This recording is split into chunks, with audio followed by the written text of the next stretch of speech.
After the energy drink, how'd you leave that and what was the next chapter? I was over there and we really hit, it was like the perfect storm of opportunity because we had a healthy energy drink, and that's when like Red Bull, Rockstar, Monster, 5 Hour Energy, Gatorade, Powerade, Starbucks was like everywhere. So like my pitch was very simple. I said, dude, drink this, share it with your friends and get paid.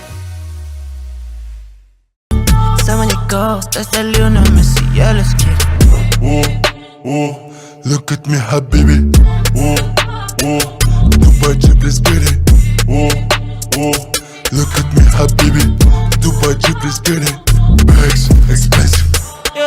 Don't touch me. Back it up, back it up, back it up, back it up. No, I have to back it up, back it up, back it up, back it up. Welcome to another episode of Stroke of Success podcast. It's your host, your favorite host, KB here. Today's episode is a little extra special in many, many ways. Let me give you a backstory. The gentleman sitting next to me, I came across him in a really interesting way. I was sharing my story.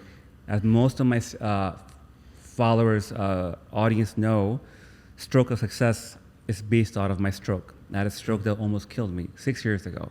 December 25th, Christmas morning. I had one baby on the way, 9 months pregnant, and then one running around, and I fell to the floor. I'm going to save the details for another time, but I was in a coma for one whole week. And finally, I got my phone after waking up and had some movement. I grabbed my phone, I'm going to IG. And this is a testament. People talk a lot of crap about social media. It depends how you use it. If you want to look at, tits and ass and hate on people, you can do that. But if you want to look at, entrepreneurs that are changing the world, that'll be more of a good thing to do. Anyways, I came across 3 people, and these 3 people have impacted my life tremendously. And if you know me, you know that I subscribe to them. I'm a supporter of these 3 people. Ed Milet, Patrick Bet-David, Sean Whalen, and of course, Alex Morton. I've been following Alex Morton for a long time. We did a few live IGs. We talked. I got to Logan, his assistant, and we've been trying to do this for a long time. The man is, he's a man of his word. Alex, welcome to the show. Hey, great to be here, man. And I appreciate all those words. And I got to say, you have the strongest, we were talking before, but you have the strongest follow-up ever. I mean, it was relentless because we were supposed to do this a couple of times in a couple different cities. Sure. It didn't happen for whatever, but KB kept on it. Yeah. And now we're here and we're live. Well, yes, thank you so much, Alex. From that coming from you, it's a big thing. It means a lot to me. It means a lot to me that you travel the world all the time. The fact that you took time for me here. And let's face it, I'm not a huge channel yet, but you believe in something. I appreciate you, man. Let's get into it, my friend. So where were you born? I was born in Houston, Texas, October 21st, 1989, Houston, Texas. So Texan birth certificate, right? And then I really grew up in Columbus, Ohio. Yes. So American, born in America. That's it. Sister. One sister? One sister. Yep. Maddie. She lives in Las Vegas. Okay. She's does a lot of timeshare stuff, manages people older than her, does well, makes 6 figures. Great little sister. Love her to death. Yeah. I've been following you for a long time. I know your mom and dad from social media. Like, you're very blessed to have such amazing parents. Jumping into that, like when you're 4 or 5 years old, like what were your parents doing at that time?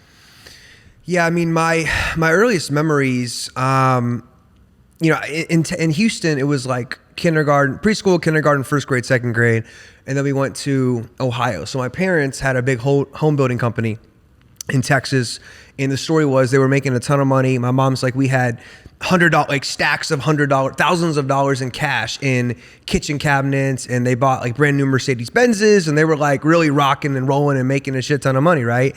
And then I don't know what the exact year was, but the housing market crashes. Wow. Right? So that thing crashes. My mom's working for a company called Visible Changes. It's one of the most successful hair salons in the country, and she's from sweeping the hair on the floor to managing hairdressers, and she built that thing up to a big income as well. And the story was like she was kind of supporting the family when my dad was trying to figure out what to go do next, because they had a huge bankruptcy, and my dad is like, I'm going to figure this out. I need to figure out what to do. So we're going to try some different things. And it's funny, I've never shared this before. They actually did network marketing. Wow. Way back in the day, I forget the company's name, but it was like toothpaste and like mouthwash. Okay. And they got to like 6 figures, and then they changed their comp plan. That thing fell to hell. But long story short, they got into life insurance. And because of the success, they were given the Midwest, so we moved to Ohio. But, you know, as a little kid, I just remember seeing work ethic. Like, I have visions of my dad leaving the house at 7 a.m. in a white button-down dress shirt. Shirt was tucked in his slacks, going to the insurance office. My mom would take us to school and then go straight there. And they were busting their ass. So as a little kid, I saw mom and dad working hard on the business, on creating financial independence for the family, but also family dinner 6 nights per week. My mom cooked 6 or 7 nights per week, right? So you're right. I mean, one of my biggest secrets to my quote unquote, you know, massive success is I really was raised in a house of work ethic, positive attitude, a lot of love. And I also think today, you know, being married almost 4 years in August, I think of myself as a pretty decent husband because I saw, you know, a good solid marriage as well in the house. So very, very grateful for That was my next question. Yeah. I jumped into that exactly. But I see you and your wife's name is Luna. Luna. Yep. Right? Yep. Beautiful. I mean, Thank you. You make a beautiful couple, both of you. Like, talk about that, man. Like, we saw your mom and dad getting along. I'm sure when the bankruptcy was happening, they were not always lovey-dovey. There was conflict. Was it conflict? Was it? I was way young, man. I don't even remember. Young. I don't 5, remember 6, that. 8 My years. earliest memories was that they were in the life insurance game, and it was just this hustle and this grind. There was I remember the Saturday morning leadership calls my dad would be on, and he would get like the white paper at the end of every week or month where it was like ranking everybody. So I remember seeing like Mark Morton agency at the top. A lot of the times, you know. Life insurance system, and she was working with him too? Yeah, so it was a Morton agency, and they had a phone room, they had the leads, and I tell people, you know, when I was in high school, my mom and my dad would pay me and my friend $7.50 an hour to go stuff like the lead gen, like green card into the white paper, into the envelope. You know, we would lick it, put it in this big ass crate, you know? So like, I kind of grew up in a life insurance office as well, and just witnessing business and leadership and hard work pays. I have 2 young daughters. I have a 7 and a 6-year-old. Aiza and Iman. My wife is a doctor, physician. She's my business partner at the med spa. We're grinding. We're both I have a real estate business. I have the podcast. I'm traveling. And people sometimes say to me, like, hey man, like your wife and you are not giving the kids enough time. I think the kids are watching us. They were there last night at the grand opening. They cut the ribbon with us. They're watching us on the phone. They're running around.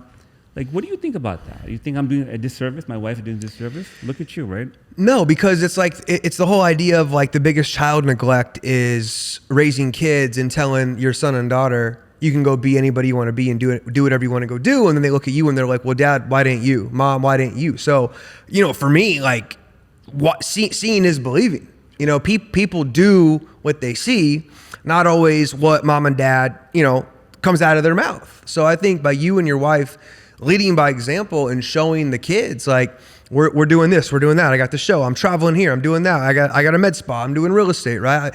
You know, your mom's a doctor. That's obviously a big deal as well, right?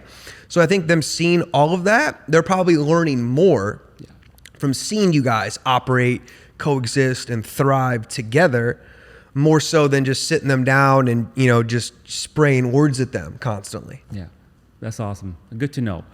How are you? Well, before I get into that, they say that between 0 and 7, your brain is very vulnerable. What the mom and dad say, I think I even learned it from you. If a parent talk about money won't grow on trees, money's tight, the kid is programming to subconscious. What do you think about that? What's your thoughts on well, I was told that by my mentor, Bob Proctor, right? So he coached me from 2011 to him passing away in 2020.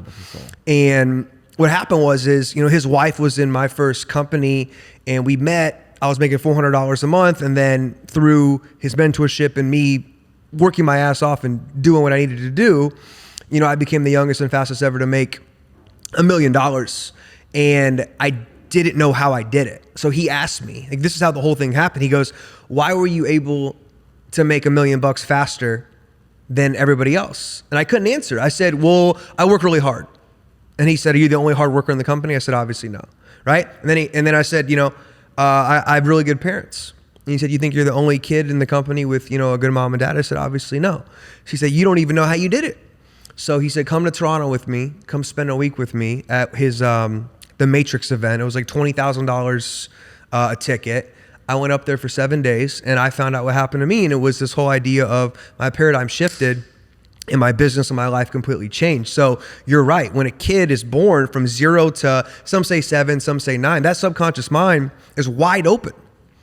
So you're planting seeds of your kid's future from 0 to 9. So if a kid grows up in a house and mom and dad are fighting and bitching about bills, and you know there's too much month at the end of the money left over, right? And you know, turn off the lights, save money here, and do this and do that. They're growing up with a scarcity mindset.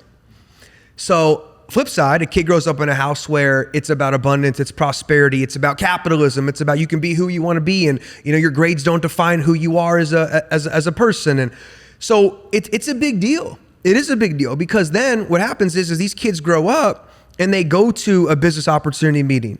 And, you know, within the first 5 minutes, you know, this paradigm creeps in and says, you can't do what he's doing. You can't sell houses like him. You can't do a podcast like her because you're not good enough. You're not smart enough. You're not bright enough, right? And so the paradigm holds us back from doing everything.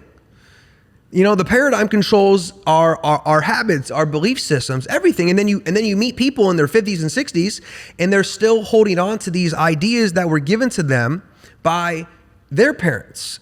Most of the ideas we have, they're not even our own ideas. They've been passed down from generation to generation to generation. That's why they say, like in America, the average welfare recipient is 3rd generation. Why? Well, grandpa was on welfare. Daddy was on welfare. So what's the kid gonna grow up and be? He's gonna be on welfare.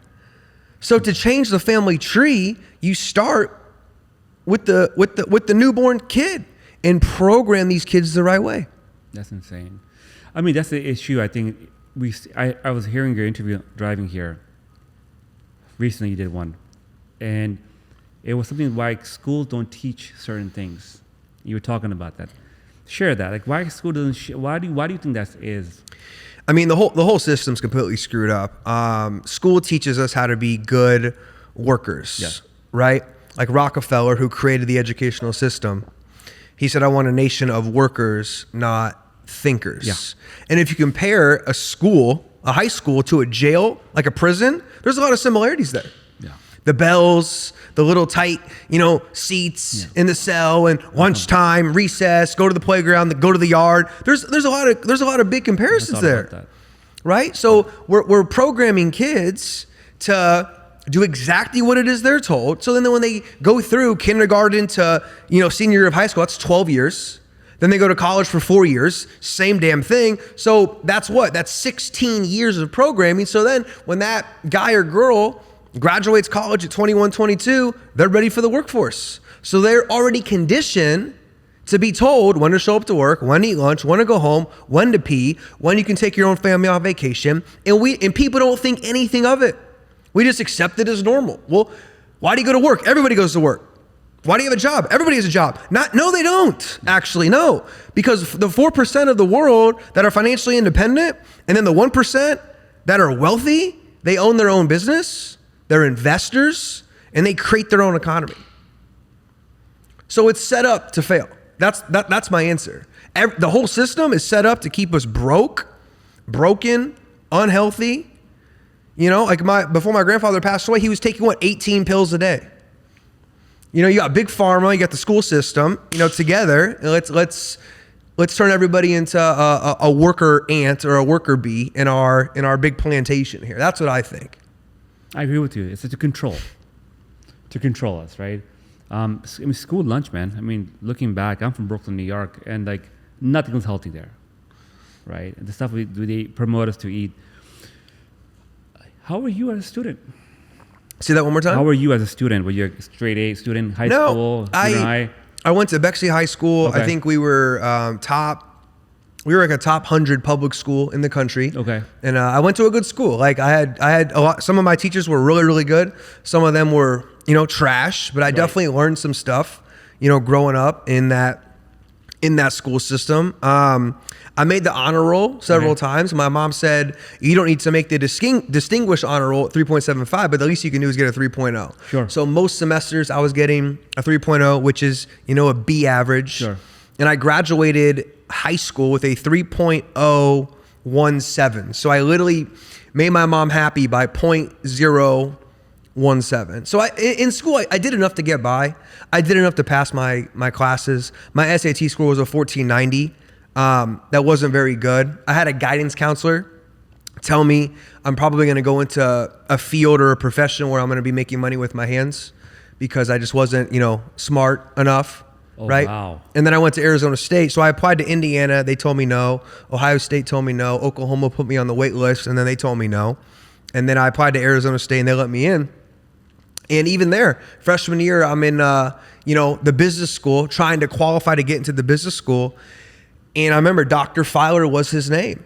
And he calls me at the end of the class and he's like, you had a 63% on your macroeconomics Don't work out. term paper. And he, I highly advise you to drop out of business because he said, if you can't understand basic economic fundamentals, you'll never make money in the business world. So school is kind of I don't want to say a love-hate relationship. I mean, I did it because I wanted to do it. My mom has a master's degree from Pepperdine and my dad dropped out of Oklahoma University and became a millionaire. So I had conflicting Belief system things here, but my dad's like, make your mom happy, just graduate, but build your business, be an entrepreneur, go out there and make it happen. So what your mom want you to do in high school, like moving forward? Doctor, lawyer, what was her No, aspiration? they never pushed me on those things. Okay. I was an athlete growing up, so that was cool. Okay. It was football, 4 years, started 2 years, captain senior year. I was big into tennis. That was super fun. No, they never really pushed me on different professions because here's the deal. When I was young, I got a hold of I got a hold of Rich Dad Poor Dad by Robert Kiyosaki. And then I found my parents' Tony Robbins audio tapes in the basement in Columbus, Ohio.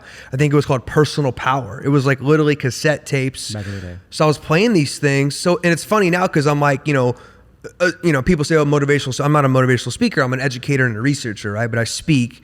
But I was listening to Tony Robbins and Zig Ziglar, no Bob Proctor yet, but I was exposed to personal development at a young age. And I knew sitting in classroom growing up, I remember listening to these teachers talk about these ideas. And I just said, this is bullshit.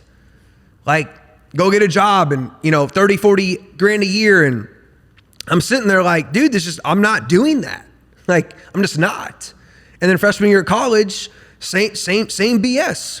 Passing around papers of like entry level salaries and the different careers that you can do. And then they wanted us a sophomore year, hey, you're gonna do an internship this summer. And it's gonna be an unpaid intern. Somebody came up with this. Let's take college kids, let's make them our slaves, okay? Let's call it an unpaid internship, and they're gonna work for free.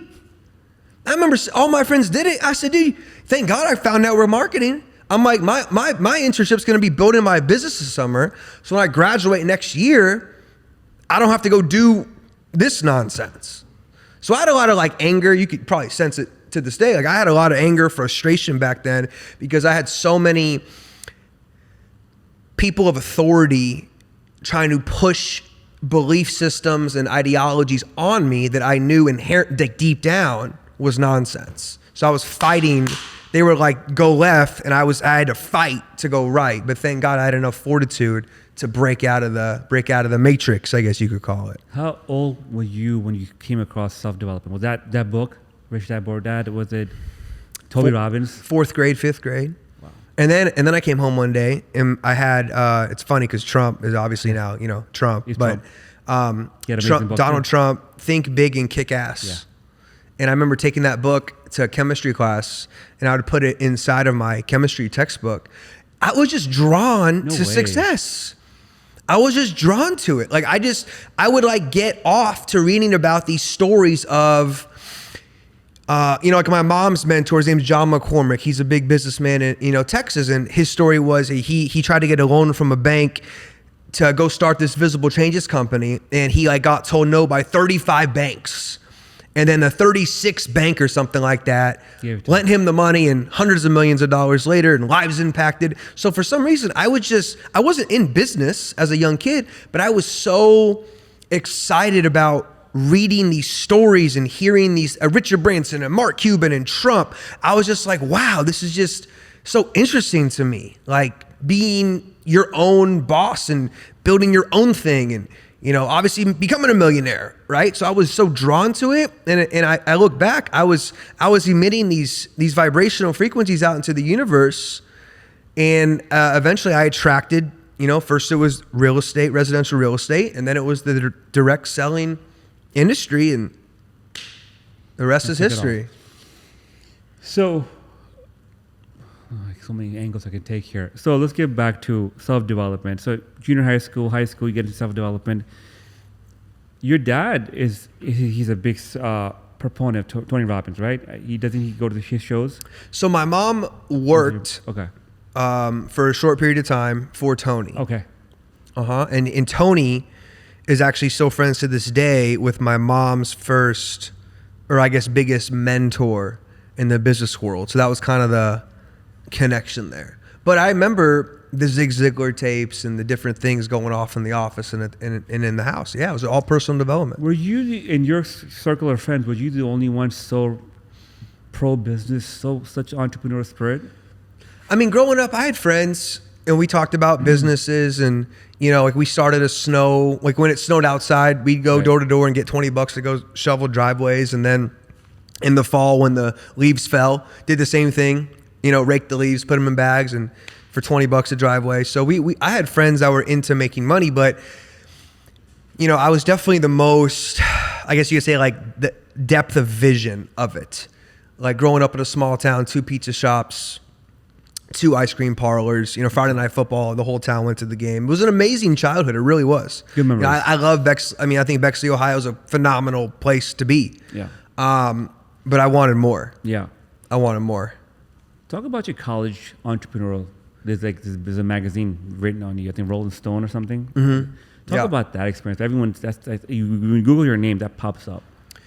Yeah. Well, freshman year, I have memories of sitting in the dorm room. My dorm room, what do you call him? Roommate was this kid named Phil Woody. Okay. And he was there. They gave him a free scholarship because he came from a Native American land. They gave him a laptop and all this kind of stuff. And it's funny because he was just smoking peyote every night. He actually got kicked out after the first semester, which is just hysterical, I guess. I don't know how funny it is, but that was going on over there. Okay. And then I remember sitting on my old school, Mac. Yeah. Like the old white one, the heavy ass Mac. And I remember searching business ideas. And I was this close one night at 18. I was going to buy a snow cone machine maker because Arizona State's hotter than hell. Tempe, Arizona, 115 degrees out. I'm like, dude, I'm going to sell snow cones to the students on campus. So I came up, I actually made a logo for this called Sun Devil Shaved Ice. And I was going to have girls selling snow cones on campus. Thank God somebody talked me out of that because the on eBay it was $5,000 for this ice cream truck deal. And then my genius idea was I was going to start a cleaning company called Sexy Sun Devil Cleaning. True story. So I was going to recruit all these girls to go clean guys' condos in underwear, I guess, or whatever. And my dad actually said, it's a decent idea, man, but if anything happens to one of those girls, you're probably going to go to prison. Yes. So he said, don't do that. So what's my point? At 18, I was in school taking a full course load, but I was trying to figure out ways to make money because I just couldn't stand the stuff they were telling me in these classrooms. And then that led into me getting my real estate license. My mom called me one day, it was sophomore year, or it might have been freshman year, and she said, turn on Bravo TV. I said, okay. I turn it on. It's $1 million listing. And she goes, these guys remind me of you. They're young. They have nice cars. They make money. Watch the show. For some reason, I'm super into this show. The next day, I Google real estate license, this and that. And I didn't have a car. I take a taxi cab to the Real Estate Learning Center in Mesa, Arizona at 18 and apply for my real estate license. And then I go through 90 hours in person on weekends. You know, there's a story, man. I was partying my ass off Friday night. I had real estate class Saturday morning, and we were driving in the taxi cab to the real estate school at 9 a.m. I had to stop on the 101 to get out and puke my brains out on the side of the road. So I was still partying and doing all that, but I got my real estate license, started making some money with that. And then, I was just always doing something. Yeah. And it led me to this, The direct marketing company, that was your entrance in direct marketing. Talk about that. Yeah, so I'm 21 years old. February 11th, I think, is when I signed up. But this guy said, "I'm in this company. I talked to your dad about it, and he doesn't want to do it. But he said he's got a son, goes to ASU, wants to be a millionaire, doesn't like school. Let me show you this deal." And I blew him off, I think, 8 or 9 times. And this guy drove San Diego to Tempe. Wow. San Diego, he did like 8 or 9 times. And the way he got me to finally look, he said, "I've got tickets to the Phoenix Suns game tonight." Because the product was the official energy drink of the Phoenix Suns. So he said, you can bring some friends to the Phoenix Suns game tonight. I said, "Dude, I'm in there." So I go to the Verve Lounge, I sit down, and I say no to the business, like I said, a half a dozen times. And then February 11th, 2011, I go to the home office in Scottsdale, Arizona, and I walk into a room. I'm 21, and I meet a 25-year-old in the company. And he's wearing a diamond Breitling watch. He has a Louis Vuitton backpack, and he's with like some Houston Rocket cheerleaders or something, whatever, right? And I'm like, shit, this is interesting. Dope. And he goes, "I'm making 10 grand a week." Back then. And I said, "What?" A lot of money. Yeah, he said, "Yeah, I'm making 10 grand a week." I said, "With this?" He said, "Yeah, I'll help you do it." I signed up on the spot, so it took me to see another person that was in my relative same age for me to say, okay, if he can do it, I can do it. Anybody watching this right now, the only prerequisite you need is to see another human doing something you want to be doing. And if they can do it, you have to know, so can you. Because that's the truth. So I got in that company and I sucked at first. Didn't know what I was doing. Didn't want to be coachable and teachable. But I eventually figured it out. And my second year made 6 figures. And then it was off to the races. By the way, that's how February 11th, I think, right about tomorrow. Wow. It's about 10th, right? So it's about 10th today, right? It's like 12 years ago? Yeah, so 2011. This is 2024. Wow, so that's 13 year anniversary of being in network marketing is tomorrow. There you go, folks. 13 years. I got, boom, awesome. Network marketing, man, bad rep for some people. Yeah, for sure. Patrick Bet-David ago, one of my mentors, coaches, I look up to him. He gets a lot. Ed Milet gets a lot. Why do you think so? People are ignorant, number one. People don't know that they don't know. And also, there's a lot of people in the industry, and some of these people don't do it the right way. They tell people you're going to get rich overnight. It's a get rich quick, and it's not. No. It took me 13 years to get to this point, and it was anything but quick.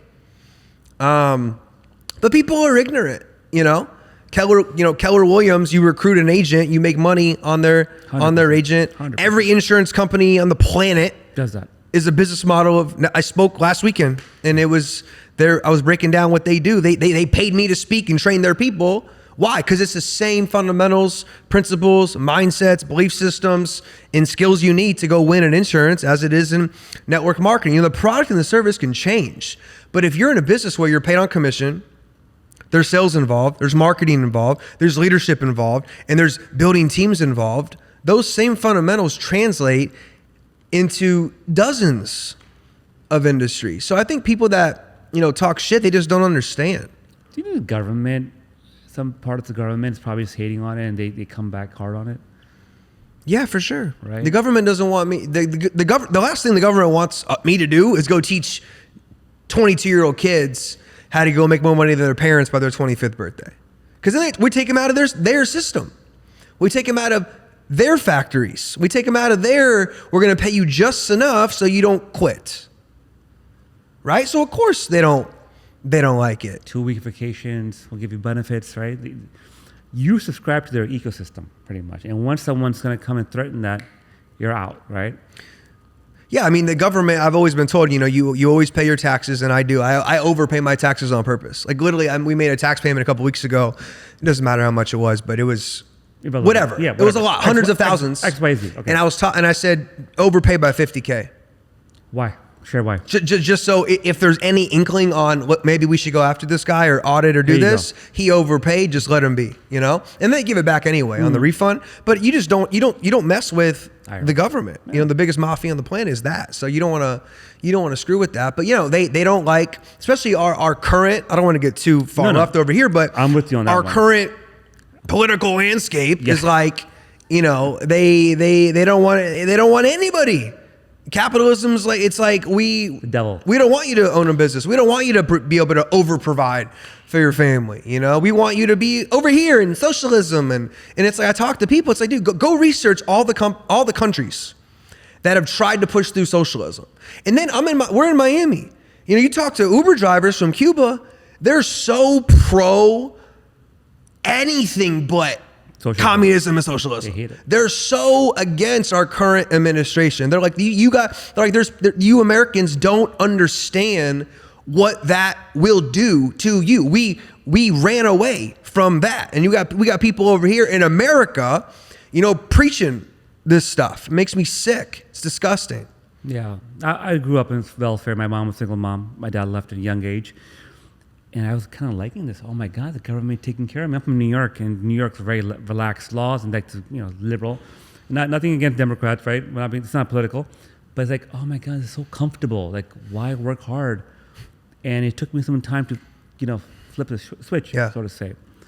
After the energy drink, how'd you leave that, and what was the next chapter? Yeah, so I was over there, and we really hit it was like the perfect storm of opportunity because. We had a healthy energy drink, and that's when Red Bull, Rockstar, Monster, 5 Hour Energy, Gatorade, Powerade, Starbucks was everywhere. So my pitch was very simple. I said, dude, drink this, share it with your friends, and get paid. Tonight you're gonna go drink vodka Red Bull, drink vodka Verve. So that's what we were doing. Yeah. And we started with 4 guys at Arizona State, and then it bled into Ohio State, it bled to Michigan State, Florida State, Orlando, different UCF, and then all of a sudden, I got business in 20 countries around the world, all based around this idea of the energy drink was the product, but it was the revolution of mentality. Yes. You look up my old YouTube videos when I'm 21, 22, 23. I'm not up there talking about vitamins and nutrition. I'm talking about be your own boss, set your own time, set your own income, work for yourself, break free, be the one person in your family to get to 6 figures, to become a millionaire. Why not? You're young.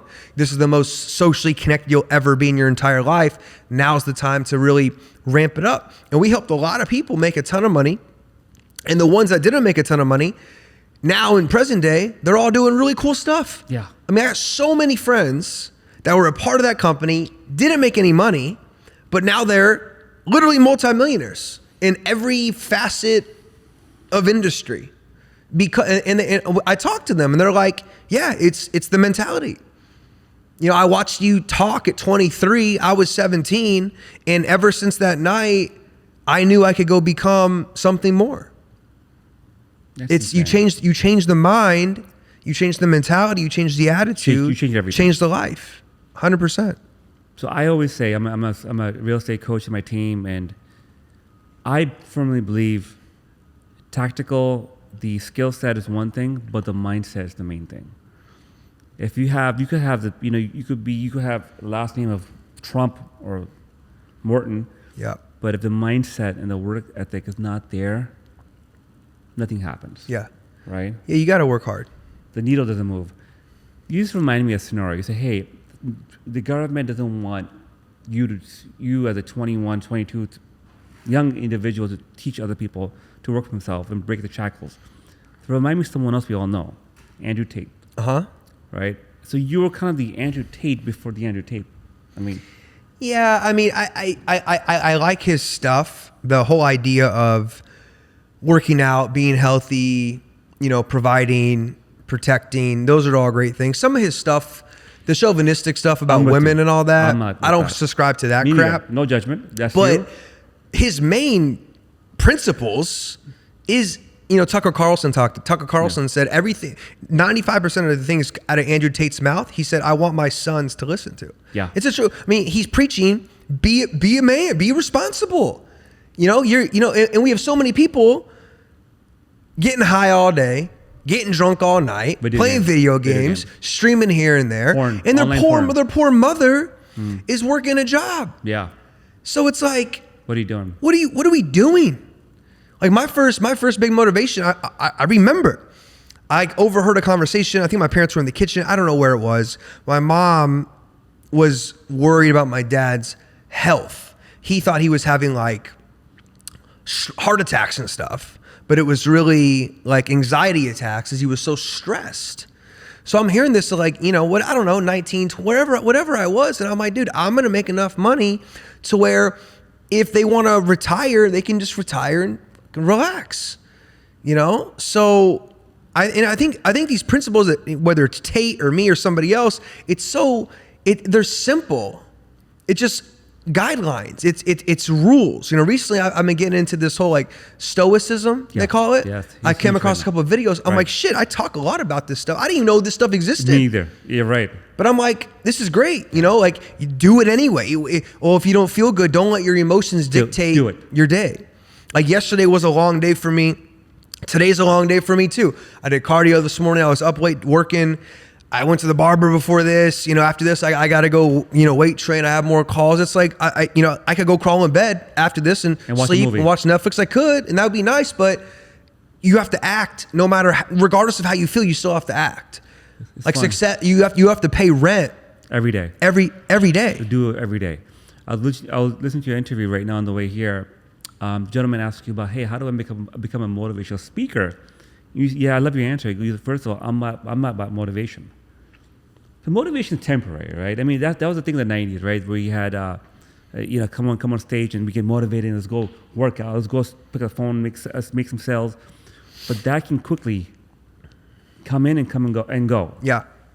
Right? Yeah, I tell people you still need the rah-rah. Like one of my things on stage I'm known for, I guess, right? Like I'll get people responding back to me. I'll say I, and then you'll have 10,000, I, you know. And the reason why you get them speaking back to you is they're now like releasing this energy from 100%. Themselves into the universe, right? Yeah.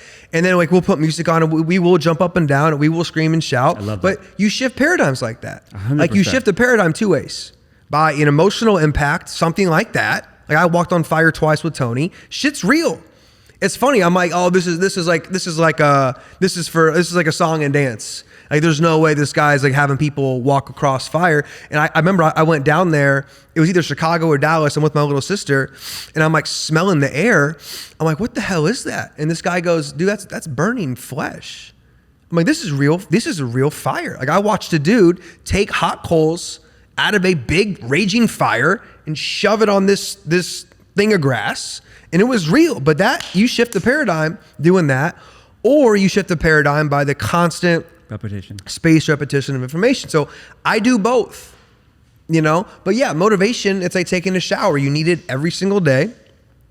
And when people, motivational speaker, I'm an educator because I educate.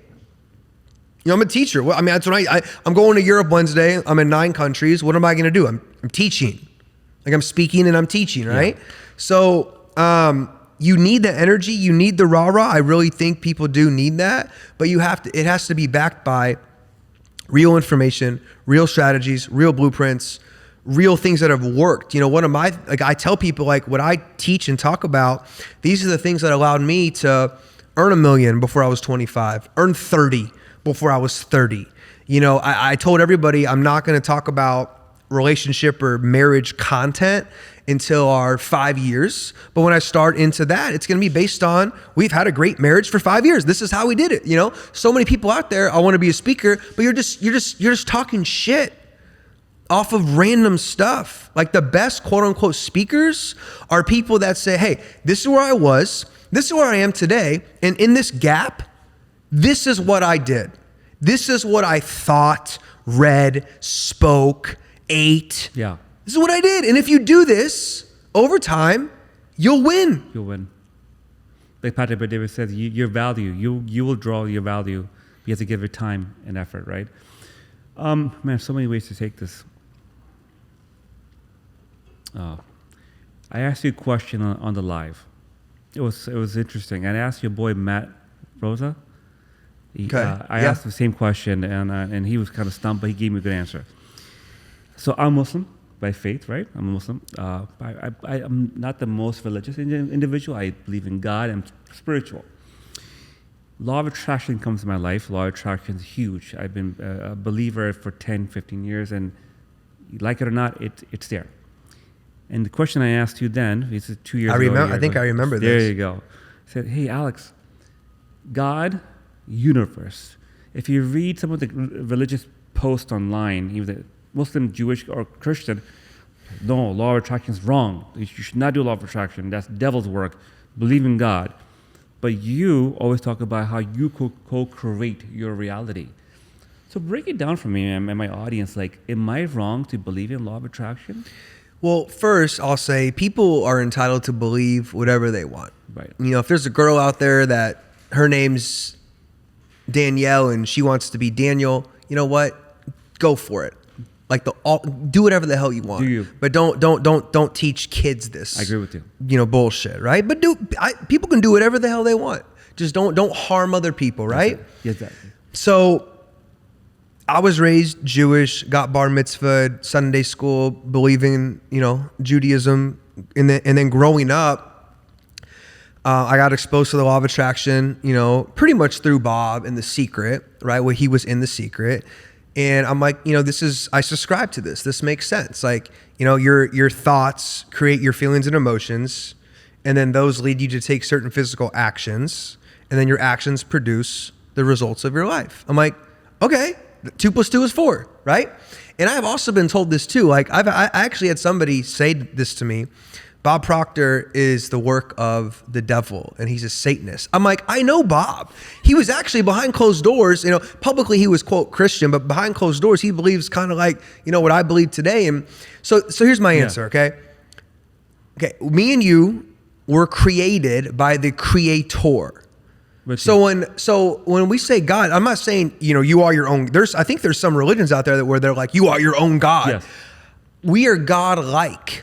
We were created in the image of perfection and omnipresence and, you know, knowing everything, pure love, right? So when I tell people you create your own reality, I'm not saying you are your own creator and you are your own God. You're God-like. We have God-like abilities through our higher faculties, through, you know, memory, perception, reason, imagination, the will. We can use these higher faculties.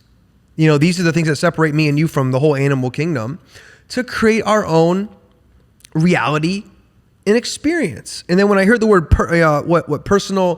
personality, it's like your personality can help you create your personal reality. So number one, I believe in God, and I am quote unquote God fearing, right? I am.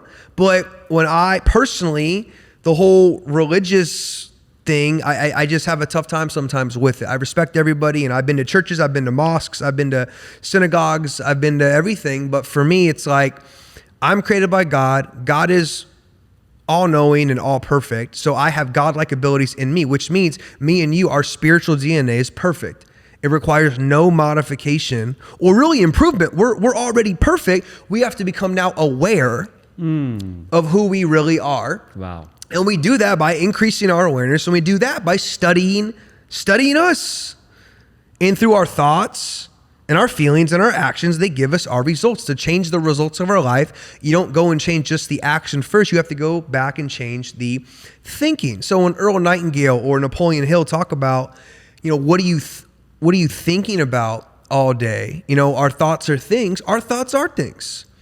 You know, if you wake up and all you program yourself with is rape, murder, economy's terrible, you know, World War III, porn. Russia, Ukraine, porn, all this crazy shit, you're going to be at a negative vibrational frequency. And you're probably going to block your blessings and not attract the things you need in your life. But if you wake up and you're grateful, and you wake up and you're in abundance, you wake up and, you know, I tell people, wake up and think about 5 things you're super grateful for.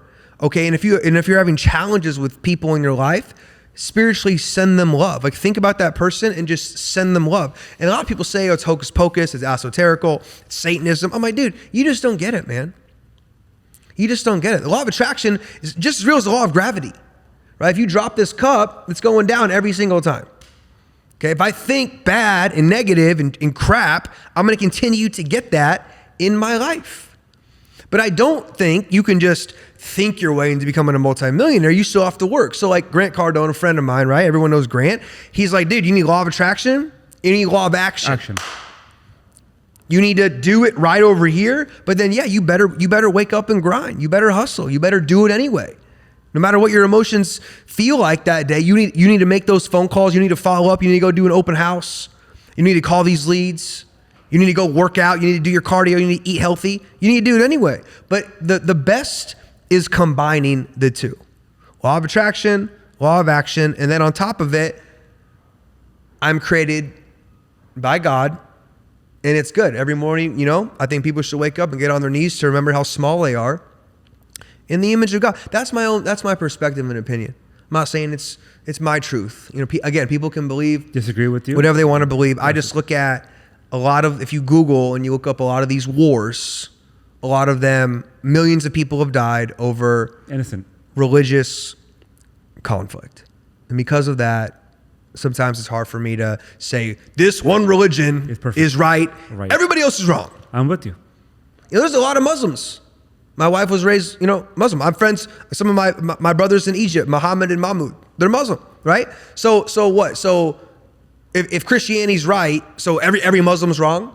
They're all going to hell? Or vice versa. It's like, dude, come on. I don't know. That gets me like a little fired up because I think we should operate out of love. I agree with you. We should respect each other. Yeah. And know we're all a part of the human race. Yeah. That's my 3 cents on I'm gonna that this is very controversial. I bet you some of my friends are not gonna like this either. Like, I don't like when I hear like, oh, we're the chosen one, and they're not. In the growing up Jewish, Jewish friends say the same thing. Jews are the chosen one, and you're the chosen people. Yeah. It's like, I think we're all chosen. We're all chosen. I think we're all God's kids. We are. Yeah. You are married to a beautiful girl named Luna. Where's she from? She is Persian and Arabic. Okay. Born Muslim. Uh-huh. You're Jewish. Uh-huh. I love it. And I love your social media, man. Like, especially the last few months, like your stance on everything, man, like make me like have a tear in my eye. But you're saying the truth, and you could easily say, you know what, I'm taking this side or this side, and you're very, very unbiased in the middle. How was your parents with you marrying a Muslim girl? They were fine with it. I mean, they loved her from day one. To be honest, she's very, very smart, and my dad always told me like marry someone smarter than you, and that's definitely a great hack for all these 20-somethings out there, 30-somethings. Like I don't think you should marry somebody dumber than you. Sure. You're marrying down. You know what I mean? Sure. Like your future wife's body's not going to raise the children. It's going to be her. It's going to be her intellect and her emotional IQ. To be honest, let's just call it what it is. It took me some time to get there. I'm 34 now. If you asked me at 26, I couldn't even elaborate on these topics. But they loved her, man. She's a business attorney, speaks, I don't even know, over 6 or 7 languages. I mean, sharper than a tack. So my parents loved her. That's amazing. Day one, and the whole Jewish thing and Muslim thing. It's like, I think a lot more people agree with some of the things we're saying, yes, but they're afraid to say it. Yeah. That's my personal stance on it. Her family, how were they with you? Good. Good. Talked with her mom. It was during COVID. We got married. Yeah. So like I FaceTimed her mom. Yeah. Who's Persian, and parents just want the best for their kids. I get it. But I do know there are a lot of families that are very, very, very strict. Because I have some friends that might be Punjabi or different, and they're like, "Yo, you're not bringing a white girl to the house." And again, people can do whatever the hell they want to do. But fortunately for us, it was all, it was all love. It was all good. And listen, man, I was single in Miami for a very long time. I wasn't looking for it. She wasn't looking for it. We met in a London nightclub. No social media. Nothing. And I think what really did it for me is she blew me off the first time we met. And then it took some time. It was like hunting. And then, the universe and God put us together again. And then she came to Miami, and then the whole world shut down. And then 7 months later, I'm on a knee proposing, and we're married. That's insane. So I think when it happens, it happens. When you know, you know. And you know. It's been the greatest blessing of my life, for sure. Where's her parents from? Her family? Who's Luna's family? Your dad's from UAE. Okay. Mom's Persian, so Iran. Yeah. So I know you from. I've been following you from your single days. You're the Vinny Chase. Entourage, something we both love, talk about, and that was my show too. Great show. You live in Miami. You had this beautiful penthouse. I used to watch social media. Your boys were coming over. So Vinny, you manifested the entourage lifestyle, traveling the world, private jets. Grant Cardone is the best friend. Bob Proctor as your mentor. You're a good-looking guy. Back then, man, like, I'm sure living in Miami, like, it was dangerous probably. Yeah. Being successful. Yeah, I mean, it's, fortunately I was always working a lot because I was just so focused on what I was doing, because it's like when I was renting in the Porsche Tower, in the back of my mind, I'm like, I'm sitting in the sauna with some guys. I still remember these conversations. And because I'm always so curious, even to this day, like I always ask people, hey, what do you do? Where are you from? Trying to learn. And I remember just listening to some of these guys in the sauna from Brazil, like a Brazilian billionaire who their family owns banks. And this other guy like sold a tech company for $217 million from LA, and then he moved to Miami and he bounces around. So even when I was living like, quote unquote, like the dream, and it was amazing, right? But I was always hungry for that next level, because I'm like, all these guys in the sauna, they own their condos. I'm paying rent. What's the gap? What's the difference? What's going on here, But yeah, and I can honestly say, because my parents scared me so much about drug usage, I never got into drugs. That's amazing. Like, even like cocaine, which is so widespread. Like you go out here in the clubs. It's like we were out a couple nights ago, and it's like people, like I hear like these guys were from France, and they're in the bathroom. You just freaking going ape shit. Yeah. And it's like, I just never, I don't know. I have an addictive personality, and I always just, for some reason, I just never wanted to if I like a drug, I'm going to want to do it all the time. Like I'm addicted to like caffeine. Like I gotta have my caffeine. Like I'm addicted to working. I'm addicted to certain things. So I'm like, if I get addicted to the wrong thing here, this is gonna be a dangerous situation. So even though living in Miami, traveling a lot for business and all that, never got into the drugs. Party, tequila, smoke. I still like smoking shisha and hookah and stuff, but I never was into that. Some other people's stories of like, I went on this bender and I, did perks and Xanax and heroin and all this smoke crack. It's with alcohol. I never did that stuff, How about women, man? Like, I mean, you're a good looking guy. Like, dude, you're good shape. I'm sure women threw themselves at you. Being rich and young. How'd you dodge that? Discipline, you say? Or I definitely had seasons of my life where I was, Chapters. A heterosexual male, having fun in his 20s. But I'll tell you, man, like I got to the point where I'll never forget it. And this wasn't even about like girls really, but I remember walking off stage in Lima, Peru, and I was making like, that month I made like 800K. And I just walked off in front of 5,000 people. I took probably 1,200 selfies with random screaming people. And I remember showering, and I was like crying in the shower.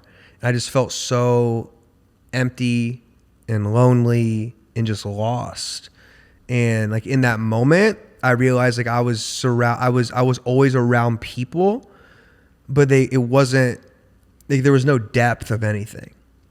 Wow.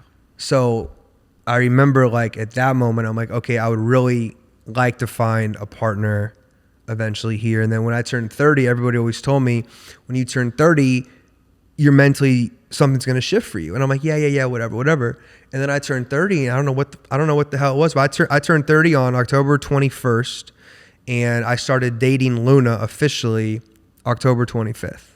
Wow. So, when things happen, when they happen, but I would also give a message to people watching this. It's like, if you have massive like financial goals or not even financial, just you want to make a big impact on this planet, I would not get so caught up in chasing all these different girls around. I can't imagine the single world. And like, I hear stories of most of my friends are in relationships or married, a lot of them have kids. I'm 35 this year, so a lot of them even have kids, but I hear some of these stories of like, I don't even know how you can even like, exist in this ecosystem where, there's so much of this, glorified prostitution, I guess you could say. Like OnlyFans basically made it okay for girls to just take money for sex. 100%. So it's like, and I love America, man, but like, dude, I think one of the biggest hacks is maybe finding a girl that grew up maybe outside of this, a little bit of an insane asylum, to be honest. That's true. I don't know. That's true. That's a good point. Yeah, I mean, as we wrap up, like, what's your vision for America? You think we can bounce back? And I hope so. I love America, man. Yeah, me too. But like, I've been in 77 countries around the world, and I choose America to be my home. I know it's not perfect. I now know that our government throughout the years have done some pretty bad things. The weapons of mass destruction, murdering all these Iraqis and Afghans. Like I've met people that were in these countries, wow, and they were more afraid of U.S. military soldiers than they were of like the Taliban. And it pains me to even say this stuff, but like, these are the things that I've been told, right? So I know we've done a lot of dumb stuff as a government and police in the world, all this kind of stuff, but I really think we need a big change. I don't think people understand how important November is. With the madness going on at the border. And I'm not a big political guy, but me neither. We've let in, 12 million migrants and this and that. And there's just so much. I mean, Trump said he can't believe there hasn't been a big terrorist attack yet in America. I'm not a gun guy, but 2 months ago I went and bought a Glock 19 because I'm like a little freaked out. A little bit. So we'll see. I mean, I love Dubai. It's safe. If we have to go there, I guess it's not the worst case scenario, but sure. I have lots of friends in Western Europe where they say, man, the sun goes down and we don't go outside. We're scared of getting robbed. We're scared of getting attacked. This story just came out. I think it was in New York. Mm-hmm. These people beat the hell out of That's insane. Police officers. Insane. Let them go. Let them go. So I think it's a mess. Yeah. And I really try to stay away from politics, but it's like, and I don't even consider myself a Republican. I voted for Barack Obama in 2008. Me that's too. That's facts. You Me go too. look my damn thing. Oh, he's a Republican. No, I'm not a Republican, actually. Right, I think it's actually dumb to say you're one or the other. Yeah, I agree with you. I think you should just think critically and say, who's going to help America more? And if you have to ask yourself that question after these last 3 years, then dude, you need to go to the brain doctor. I mean, my Lord. I'm with you, man. That's true. So scary. Republican or Democrat, dude, I don't care. I want someone that's going to put America first, not ship all of these billions all over the damn world, support wars, support potential genocides. I mean, just let's worry about we have enough problems here in our own house. Like go to LA, go to San Francisco, I was there. Dude, in Miami. I just went to Walgreens before I got here. In Miami's a pretty damn good spot. It's probably the best spot to be in. 100%. 8 dudes on the street laying there talking to themselves, looking at the sky. It's a mess, man. I agree with you. I was in California recently too. Same thing. San Francisco. They have the department stores have like locks all over them. It's insane, man. Like living in America, in California, it's like the 5th economy in the U.S. It's sad what's happening there. And again, it's not political. It's just the reality of the times right now. Yeah, it's common sense at this point, to be honest. So we'll see what happens. I'm an optimistic person. Yeah. Hopefully, things happen that needs to happen, and America can bounce back and become great again. I love this country, man. And the funny thing is, like, all Americans or immigrants, it's like, dude, we're all at some point immigrants to this land. Like my mom's side came here from Armenia, escaped the genocide by the Turks back in the day. My dad's side survived the Holocaust. They were immigrants. Both of them. I got no problem. I mean, dude, They come on in and be good, be a positive person, and work hard, contribute to the society. That's what Switzerland does. Switzerland, they don't just let anybody in. No, they pick and choose, and it's like if you screw up, kick them out, send them packing. And if people in America are that against the ideals that built this country, I think we should buy them a one-way ticket and let them travel out, go somewhere else. That's true. That's true. Wow, man. What are you doing? What are you doing these days? Exactly. Building, our main financial educational company. We've done really, really well by the grace of God, so I'm getting ready to go on tour for that in Europe, like 8 countries. And then I got my brand. I've been continually building this brand. I'm actually going to finally launch my own podcast. That's amazing. The Alex Morton Show. Can't wait for that. Hopefully end of this month, That's awesome. And just keep going, man. I love speaking and helping and training and serving and giving people the truth, because I just know there's so much crap out there, and people deserve to hear the truth about, success and how to win and how to go about their life. And listen, I'm not perfect. You're not perfect. Nobody's perfect. We're all work in progress. There you go. But I really believe that information is one of the only things that can potentially change people's situations. So let's make sure that information is on point and give people a fighting chance. That's amazing, my friend. Listen, just to recap, you have impacted my life in many ways, man. You're a humble dude. You respond to my DMs on IG. These days, man, people make a few bucks and they don't respond to you, and they say, "Oh, DM my manager." And this gentleman here with 1 million followers, man, you're a good dude. You're a voice we need right now. I appreciate it. More than ever before. You are, as successful as you are, you're humble, you're grounded. Stuff you shared today with my audience. You're on point. I look forward to a part 2 down the road, man. Yeah. Thank you for doing this. This has been making for probably 6 years. So Alex, thank you for being on my show. Final words for my audience. Yeah. If you're in a dark place right now, it's like, if you can look up, you can get up, for sure. And one of the biggest pieces of advice I can give you is go out there. Whatever you want to do, there's probably somebody already doing it. Find out who they are, find out where they're from, and find out their strategy and blueprint of how they created their success. And it's like, if you say what people say and do what people do, eventually you'll get what they have. That's what I've done my entire life. And people say, it's like, people call me all these great words and these accolades, and I appreciate it. I really do. But I look myself in the mirror and I think, all I've ever done was model other people winning at whatever it is I wanted to do. And I'm still doing it today.